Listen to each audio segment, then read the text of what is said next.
السلام علیکم۔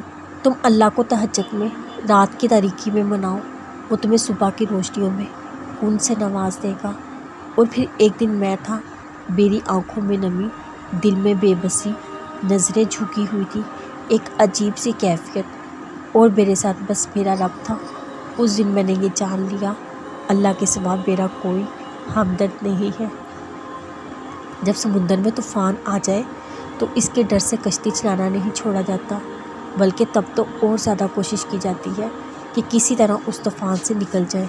اس طرح جب حالات آپ کے مخالف آ کر کھڑے ہو جائیں، دعا کرنا نہیں چھوڑتے، بلکہ دعا کی مقدار بڑھا دیتے ہیں، اللہ پر یقین رکھتے ہیں کہ وہ رب میری ضرور سنے گا انشاءاللہ۔ آپ کا رب آپ کو وقت دیتے ہوئے اگر آپ کو اپنی کوتاہیوں، اپنے گناہوں پر توبہ کر سکے، کوئی ایسا گناہ باقی نہ رہ جائے جو کہ آپ کے اندھیروں میں دکھیل دے، آپ کی آخرت تباہ کر دے۔ گناہ ہر ایک سے ہوتے ہیں، مگر اسے توبہ کی توفیق ہر ایک کو نہیں ملتی۔ اللہ سے استغفار کرے، دعا کرے، وہ آپ کو بخش دے۔ وہ رحم کرتا ہے، رحم کرے گا۔ تم مانگو، وہ عطا کرے گا۔